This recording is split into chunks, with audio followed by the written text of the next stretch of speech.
விழுப்புரம் மாவட்டம் மேல்பாதி கிராமத்தில் திரௌபதி கோவில் திறக்கப்பட்ட நிலையில் நாளை பால்குடம் எடுத்து அம்மனை வழிபட ஊர் மக்கள் முடிவு செய்துள்ளனர். இது பற்றிய விவரங்களை செய்தியாளர் கோபிநாத் வழங்கிட கேட்கலாம். கோபிநாத், வணக்கம். விவரங்கள் என்னென்ன?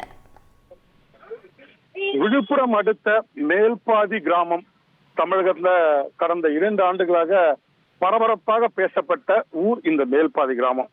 நம்ம பார்த்துட்டு இருக்க காட்சிகள் இந்த கிராமத்துல அமைஞ்சிருக்கக்கூடிய திரௌபதி அம்மன் ஆலயம்.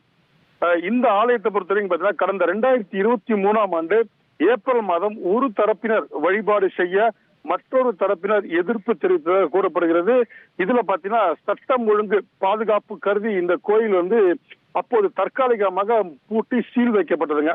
இதனைத் தொடர்ந்து சென்னை உயர்நீதிமன்றத்தில் வழக்கு தொடரப்பட்டது. இந்த விசாரணையின் போது அனைத்து தரப்பு மக்களும் மாவட்ட நிர்வாகம் உரிய நடவடிக்கை எடுத்து சாமி தரிசனம் செய்யறதுக்கான அனுமதியை வழங்க. அது வைத்தி ஒரு பிளாட் வாங்கணுமா இல்ல ஒரு பிளாட் வாங்கணுமான்னு ஒரே கன்ஃபியூஷன். ஒரு ரியல் எஸ்டேட் எக்ஸ்பர்ட் கிட்ட பேசு. எப்படி?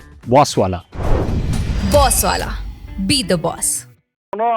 இரு தரப்பு மக்களும் பட்டியலின மக்களும் சாமி தரிசனம் செய்ய ஏற்பாடு செய்யணும், அதற்காக பாதுகாப்பை கொடுக்கணும்னு சொல்லி சென்னை உயர்நீதிமன்றம் உத்தரவிட்டாங்க. இதுல பாத்தீங்கன்னா அடுத்தடுத்து 2 கட்ட பேச்சுவார்த்தை நடந்ததுங்க. பல கட்ட பேச்சுவார்த்தையிலும் இந்த பிரச்சனை முடிவுக்கு வரல. காரணம் பாத்தீங்கன்னா பட்டியலின மக்கள் இந்த கோயிலுக்குள் செல்ல நாங்கள் அனுமதிக்க மாட்டோம் என்பது ஊர் தரப்பு மக்களோட ஸ்ட்ராங்கான ஒரு டிசிஷன் இருந்தது. யாரும் அவங்க ஒத்துக்கவும் இல்லை. அடுத்த கட்டமா சென்னை உயர்நீதிமன்றம் உத்தரவிடுறாங்க, கண்டிப்பாக இரு தரப்பும் அனுமதிக்கப்படணும் என்பதுதான் நீதிமன்ற உத்தரவு.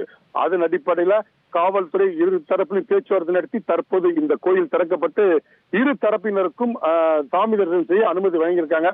தற்போது ஊர் மக்கள் இன்னைக்கு நாள் நல்லா இல்லைங்க, வெள்ளிக்கிழமை நாளைக்கு நாங்க சாமி போறோம்னு சொல்றாங்க.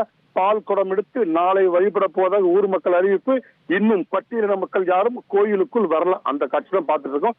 ஒரு சிலர் மட்டும் இந்த கோயில ஊர் தரப்புல சாமி தரிசனம் போயிட்டு இருக்காங்க. சாமி தரிசனம் பண்ணிட்டு வெளியே போயிட்டு இருக்காங்க. அந்த காட்சி தான் பார்த்துட்டு இருக்கோம்.